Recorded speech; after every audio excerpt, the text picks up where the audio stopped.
Good day, ladies and gentlemen. Thank you for standing by.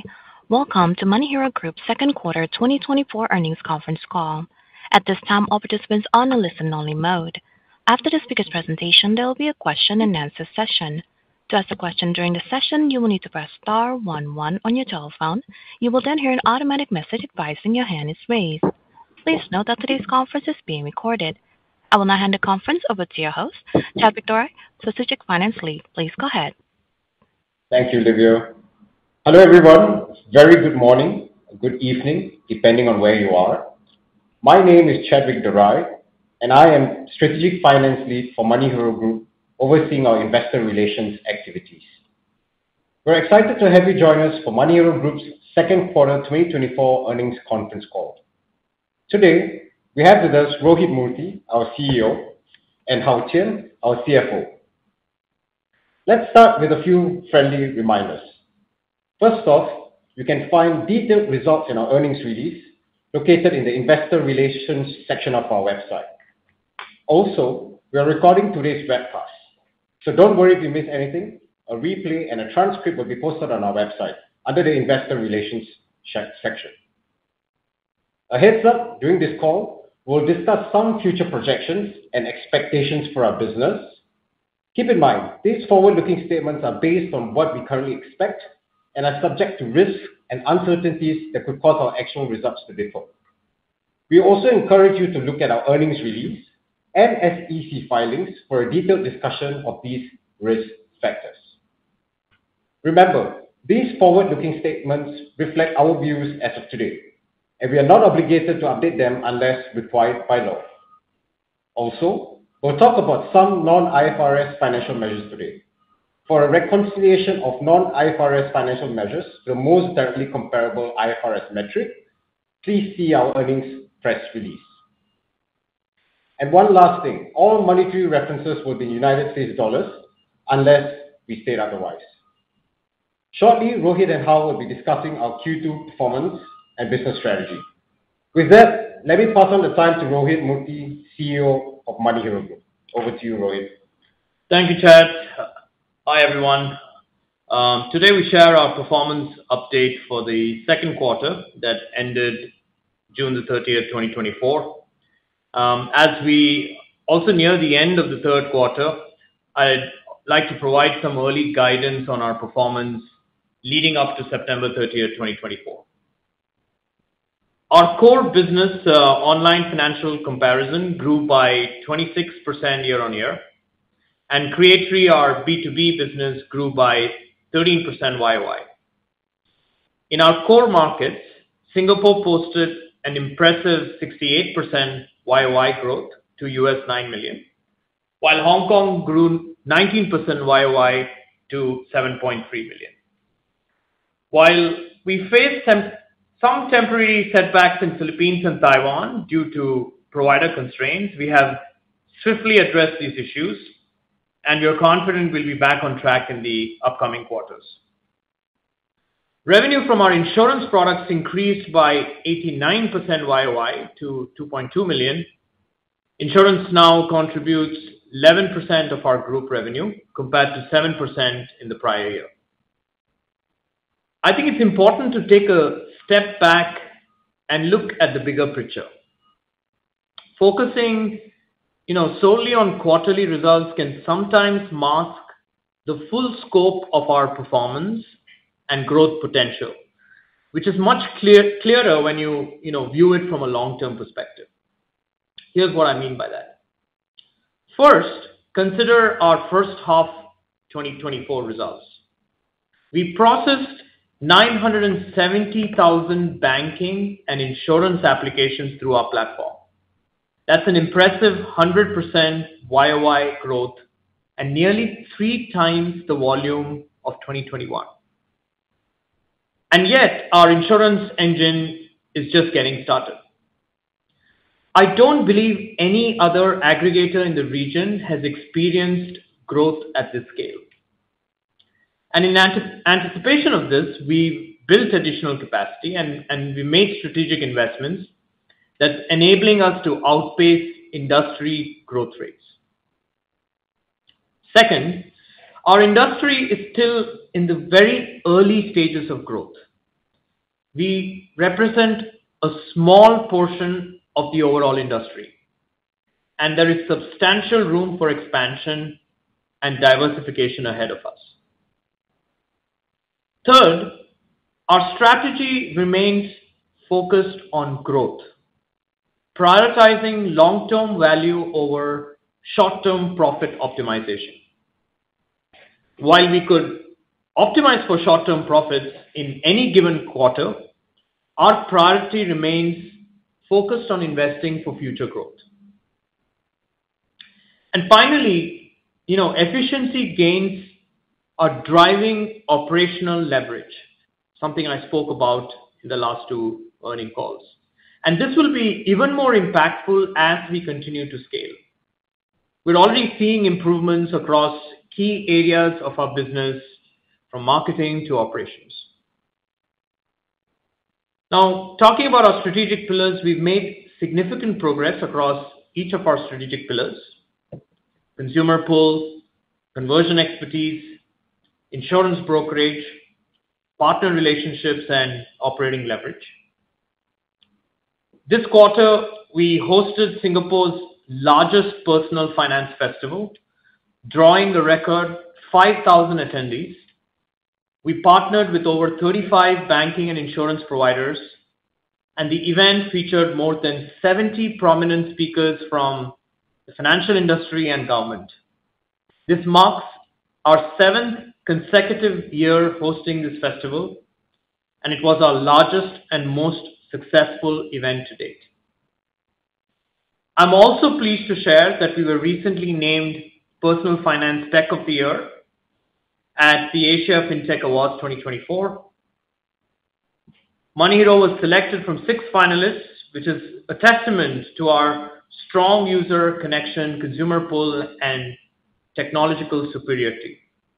This recognition underscores our market leadership across Greater Southeast Asia and highlights the strong consumer demand and loyalty that continue to drive our sustained growth and success. An important thing to note is we are now pivoting from simply driving traffic growth to focusing on monetizable engagement metrics. So this would include monthly unique visits to our transaction pages, conversions to applications, and registered members. This shift has resulted in a 50% increase in approved applications, with our membership base now growing to 6.5 million as of June 30th, 2024. We are now focused on driving strong repeat behavior supported by our cross-sell and upsell initiatives. In the coming quarters, we are also rolling out new capabilities to enhance engagement of our member base. These would include a mobile app, a new car insurance vertical, one-click insurance purchasing, and an improved site and content architecture. In the first half of 2024, we generated approximately $4 million in revenue from insurance products, representing 65% YOY growth.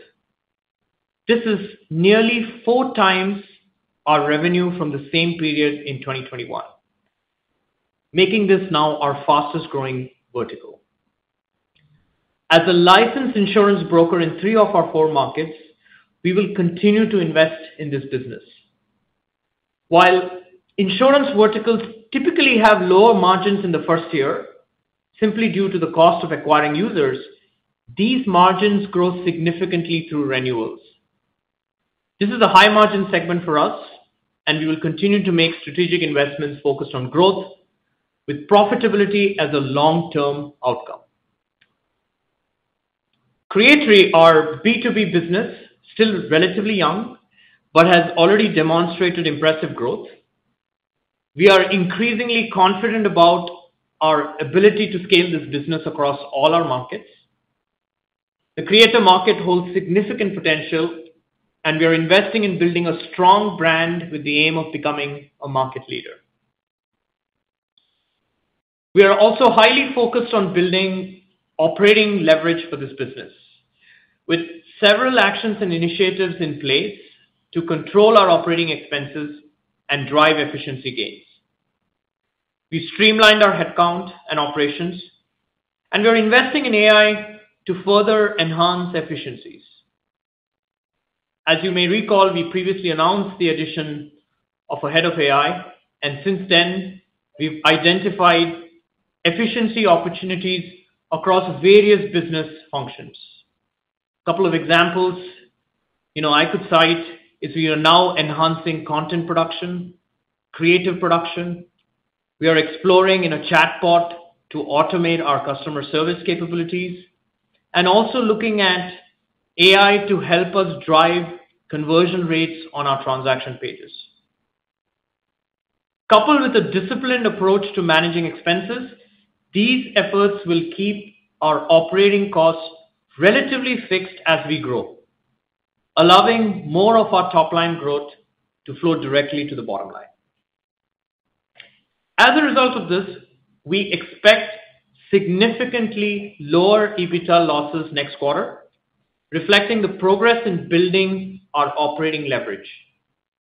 And we are aiming for profitability in the last quarter. As part of our broad growth strategy, we continue to explore strategic M&A opportunities with a focus on market consolidation. Rather than competing head-on, we prioritize collaboration and investment. A recent example is our transaction in Malaysia, where we transitioned from being an operator to an investor in our competitor, demonstrating our ability to adapt and consolidate the market. Our acquisition of Seedly in Singapore also exemplifies this approach, with the brand thriving post-acquisition. We remain open to opportunities that provide synergies across data, technology, revenue expansion, and operational efficiency. We are more confident in our strategy and trajectory than we were 3 months ago, and I look forward to answering questions shortly after I hand over the call to our CFO, Hao. Thank you all once again for your trust and support.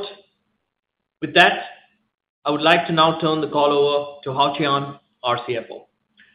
Thank you, Rohit. Good day, everyone. In Q2 2024, MoneyHero's strategic expansion resulted in solid growth in approved applications, with 24% year-over-year revenue growth to over $20.7 million. We have made strong market share gains, particularly in our core markets, as we continue to expand across Great Southeast Asia. However, investment into strategic expanding our customer acquisition, brand building, technology replatform, and the data infrastructure led to an adjusted EBITDA loss of negative $9.3 million for the quarter. Now, let's turn to our second quarter 2024 financial performance. In the second quarter of 2024, MoneyHero delivered 24% year-over-year revenue growth to $20.7 million. We realized significant growth year-over-year in Singapore, up 68%, and Hong Kong, up 19%, where we have increased our customer acquisition and strengthened our already dominant market share. This top-line growth was driven by maintaining a strong provider relationship and by investment in both traffic and conversions. Our Philippine business decreased 16% year-over-year, largely due to reduced volume with a key client as its complete system and the database migration post-acquisition. We are working closely with the client to ramp up our commercial engagement, position us for recovery in the coming quarters. Our Taiwan business decreased marginally by 4% year-over-year to $1.4 million in the second quarter due to paused product offering from several key clients.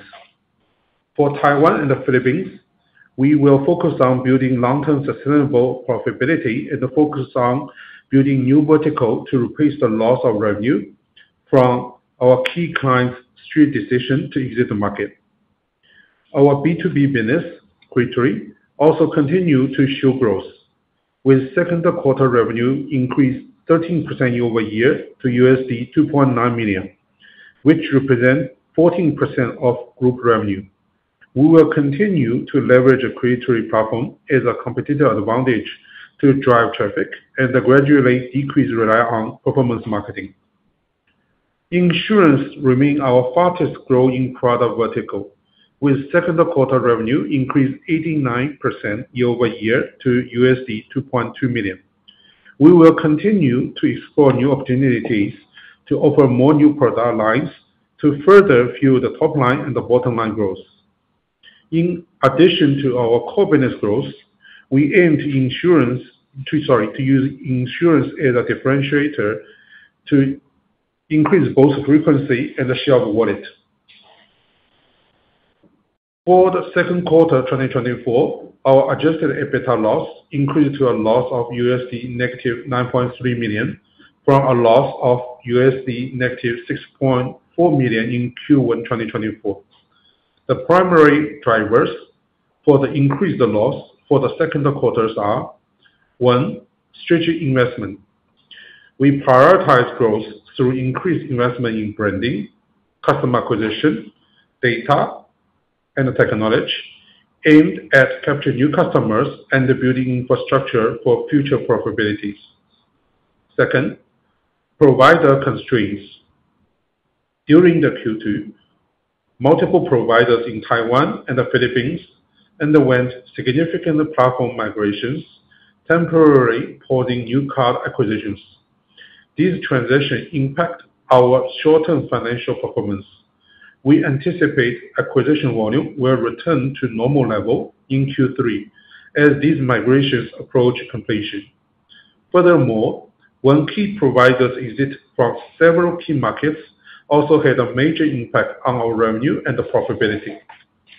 To mitigate this revenue loss, we have invested in other providers' products and expanded into other verticals.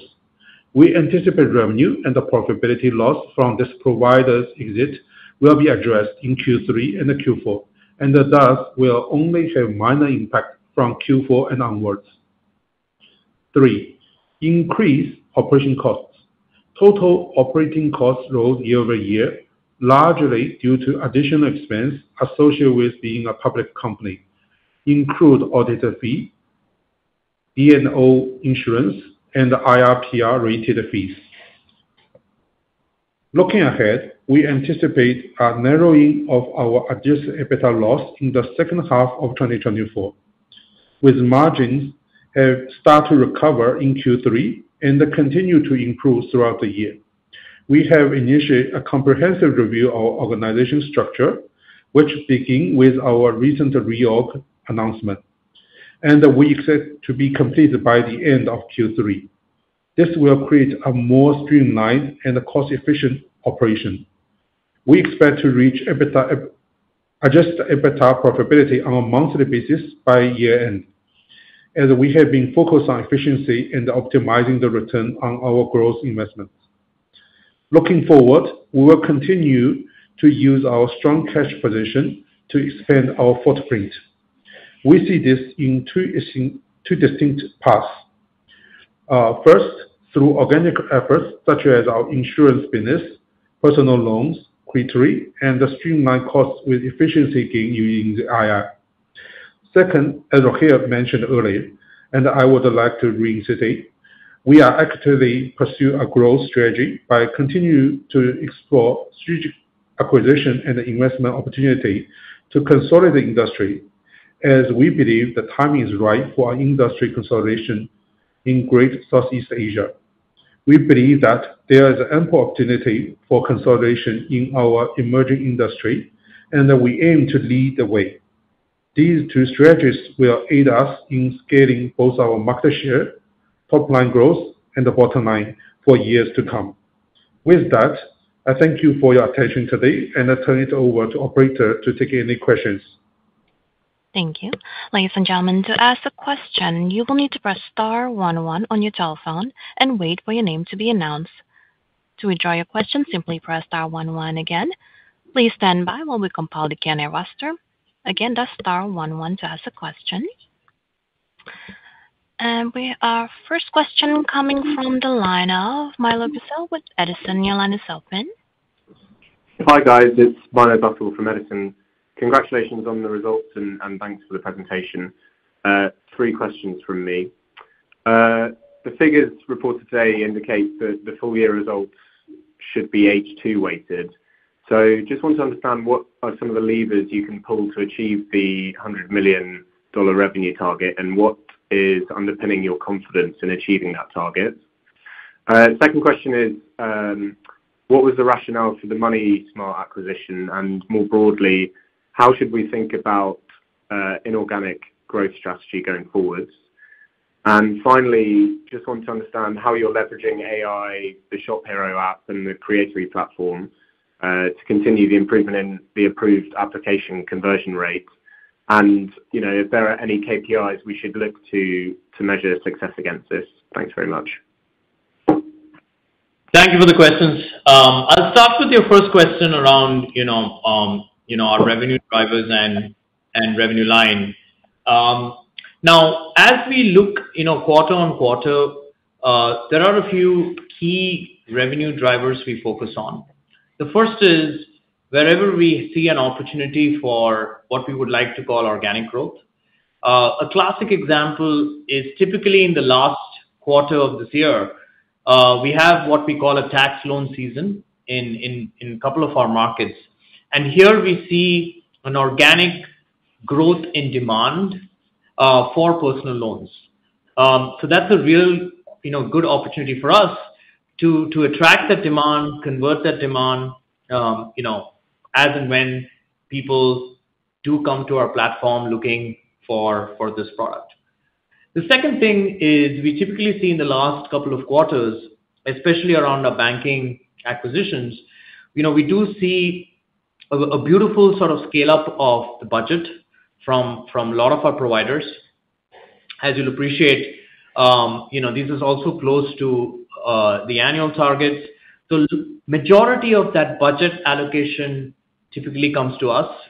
We are for many of the providers, one of the largest sort of digital partners. So we do get the first port of call to use that budget, and that's where we have a lot of marketing campaigns, especially in the last couple of quarters. Insurance. Now, we've been really thoughtfully building the insurance vertical. If you take a look at travel insurance, for example, today you can buy travel insurance on our platform in Singapore and Hong Kong. We've been really optimizing our UX and UI, and that really sets it up beautifully as we head towards the last quarter of the year, where again there's a seasonality spike of travel, especially in the markets we operate, and these sort of investments we've made in our capabilities allows us to attract the demand and convert that demand. And Creatory again is a very new business for us. We don't really try and set targets for Creatory because it's such a really interesting space we are operating in, and really learning how to capture more of the space across all our markets. So there are some interesting plans and interesting things we're going to also invest in to try and expand that B2B brand that's very unique and innovative. Doesn't exist in our industry that we operate. So the beauty of our business is we are multi-market, we are multi-vertical, and we have different sort of core businesses that we can scale. And a lot of this will also start to demonstrate returns on the investments we've made, especially in the first 2 quarters this year. Those were very deliberate investments we made in acquisition. Today we have about 6.5 million members, registered members as of June 30th. This now allows us to also cross-sell and upsell to this base. We've made investments in data. We've made investments into our technology infrastructure, and now we're going to be launching a mobile app. So we we do believe we have the drivers now to expand our revenue, and we'll be very focused on execution against these.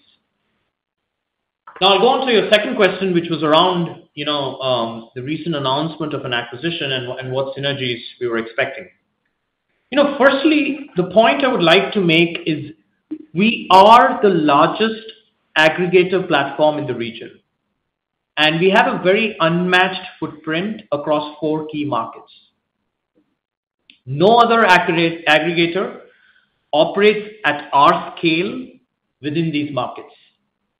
That's an important point to note. Second, since 2015, we've seen numerous aggregators enter and exit the region.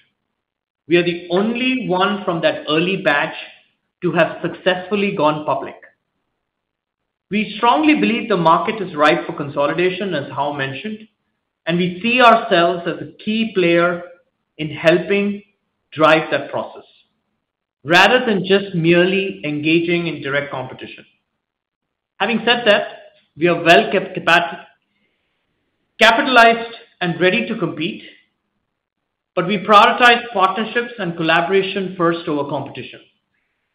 And the recent transaction in Malaysia is a prime example of that, where we ourselves transitioned from being an operator to an investor in a competitor to facilitate market consolidation. The third thing to note, is we had a highly successful IPO backed by top investors, and we've raised substantial capital as a result. While we are happy to see this capital generate returns, we've received a number of inbound inquiries regarding our M&A strategy. Consequently, as a management team and a board, we are now actively exploring acquisition opportunities. And fourth, we have a proven history of M&A. I mentioned in 2020, we acquired Seedly, a leading personal finance platform. Many considered Seedly our biggest competitor in Singapore. Post-acquisition, Seedly has continued to thrive as a brand, and this is a testament of how we approach M&A with a focus on fostering growth, not just absorbing competition. And finally, there are several similar smaller fintech platforms that could be of interest for us for a potential merger. As I mentioned before, our approach has centered around a buy over build strategy, which is evident in how we've scaled key areas of our business, especially in insurance and Creatory. As for synergies, any acquisition target will ideally provide value across multiple dimensions. Number one, data integration, technology enhancements, revenue expansion, and operational efficiencies through consolidation. This is the strategic framework that we use and that allows us to fully leverage the benefits of any acquisition and generate significant growth. And coming to your final question around how we are leveraging AI and the app and the Creatory platform. Look, AI is a very interesting and exciting space for us. We have already started leveraging AI and automation to drive efficiencies across every aspect of our business, from content generation to customer service. And this approach is helping us achieve operational leverage by reducing costs while at the same time scaling our operations. AI is a crucial tool for us, also allowing for more personalized customer journeys, automating our workflows, and really optimizing our decision-making processes. All of this contributes to a higher conversion rate for approved applications. Regarding the app, the ShopeHero app, after our initial soft launch, we are now transitioning into a fully functional mobile app with an integrated marketplace. We expect to roll this out in the next quarter. This will be our primary mobile app play, enhancing the end-to-end user journey with an improved UX and UI. As we mentioned, we are very focused on traffic utilization, and this will allow us to drive that and also focus on monetizable metrics like conversion rates and completed applications. And through this, we aim to significantly improve our performance and engagement. Coming to Creatory, as I mentioned, still very much in the early stages. We're very steadily adding content creators and strategic partners. The addressable market here is vast, and we see several exciting opportunities for growth. Creatory offers a very unique platform that combines a content play for us, a distribution play, a traffic play, and a conversion play. And we are really confident in its potential and excited about the potentials and possibilities as we continue to scale this B2B brand.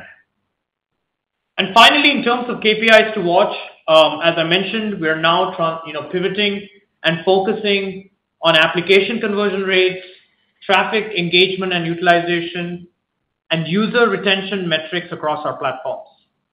These would be the key indicators on how well we drive operational efficiency and improve our monetization. Thank you again for the question. Thank you. And our next question coming from the line of Nirgunan Tirchelvam with Aletheia Capital. Your line is open. Thank you for giving me this opportunity to pose a question at this forum. First of all, I'd like to congratulate the management on a phenomenal set of results, and the eloquent manner in which the CEO has presented them is very encouraging. In terms of the questions, what would your guidance be for the FCF burn in FY24? Okay, let me address this question, please. So we are not giving specific guidance for free cash burn in FY24.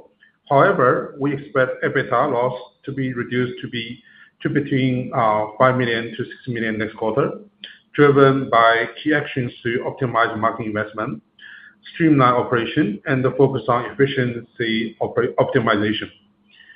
We expect to reach adjusted EBITDA profitability on a monthly basis by year-end, as we have been very focused on efficiency and optimize the return on our growth investments. I see. My next question is about the markets that would drive the revenue growth in the next 2 years. Can you identify them, please? Sure, let me take that. We anticipate sustained growth from our core markets being Singapore and Hong Kong. They remain our largest revenue drivers. And in these markets, insurance will be our fastest growing vertical. As we roll out several key initiatives, I mentioned the revamped mobile app, an enhanced sort of membership feature, a new car insurance vertical, a refreshed site architecture, and an improved UX and UI. All these upgrades will elevate the customer experience and drive deeper engagement.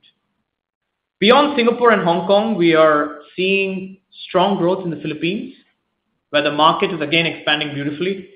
We have also strategic plans in place for Taiwan, positioning us for future growth in the region. I mentioned about Creatory, our B2B business, relatively young, but has already demonstrated impressive growth and unique brand with incredible growth potential that I would like to believe is ahead of its time. Meanwhile, our insurance engine is just getting started. We are constantly enhancing our platform and user journeys, and all of this we believe will solidify our position in the market, but also fuel long-term growth across all our business segments. Thank you. Thank you. And I see no further questions in the Q&A queue at this time. I will now turn the call back over to Mr. Rohit Murthy for any closing remarks. Thank you again all for your time, and I look forward to sharing our next set of results. For those back in Asia, again, wishing you all a very happy Mid-Autumn Festival. Ladies and gentlemen, that does conclude our conference for today. Thank you for your participation, and you may now disconnect.